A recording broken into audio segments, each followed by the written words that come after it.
പഠനം കഴിഞ്ഞ് ഒരു ജോലി, സുരക്ഷിതമായ ഒരു വരുമാനം, ജീവിതം ഭംഗിയായി മുന്നോട്ട് പോകണമല്ലോ. പലരുടെയും ആഗ്രഹം അത്രയേ ഉള്ളൂ. പക്ഷേ കാലം കടന്നു പോകുമ്പോൾ ചെയ്യുന്ന ജോലിയിൽ ചിലർക്കെങ്കിലും ഒരു അതൃപ്തിയോ മടുപ്പോ തോന്നി തുടങ്ങിയേക്കാം. ഇതായിരുന്നോ എൻ്റെ വഴി? ഇതുപോലൊരു ജീവിതമാണോ ഞാൻ ആഗ്രഹിച്ചിരുന്നത്? എൻ്റെ സ്വപ്നങ്ങളുടെ പിന്നാലെ പോകാൻ ഇതുവരെ എനിക്ക് കഴിഞ്ഞിട്ടുണ്ടോ? പക്ഷെ ആ ചിന്തകൾ പുറത്തു പറയാൻ പോലും പലർക്കും ഭയമാണ്. നല്ലൊരു ജോലി വിട്ട് പാഷന്റെ പിന്നാലെ പോയാൽ വിജയം കൈവരിക്കാൻ സാധിച്ചില്ലെങ്കിലോ? വീട്ടുകാരും നാട്ടുകാരും എന്തു പറയും?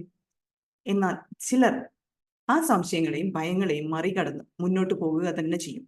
ഇതുവരെ സഞ്ചരിച്ച വഴിയിൽ നിന്ന് ഒരു പുതിയ ദിശയിലേക്ക് അവർ തിരിഞ്ഞു നടക്കും. സ്വന്തം ഉള്ളിലെ ഫയർ കണ്ടെത്തി അതിന്റെ പിന്നാലെ പോകാൻ ധൈര്യം കാണിച്ചവർ, ഒരു സ്ഥിര വരുമാനമുള്ള ജോലിയിൽ നിന്ന് സ്വന്തം റിസ്കിൽ പുതിയൊരു ദിശ തിരഞ്ഞെടുക്കാൻ ധൈര്യം കാണിച്ചവർ. ഇതായിരുന്നു എൻ്റെ സ്വപ്നം. ഇപ്പോഴാണ് ഞാൻ ജീവിതം ആസ്വദിക്കാൻ തുടങ്ങിയത്.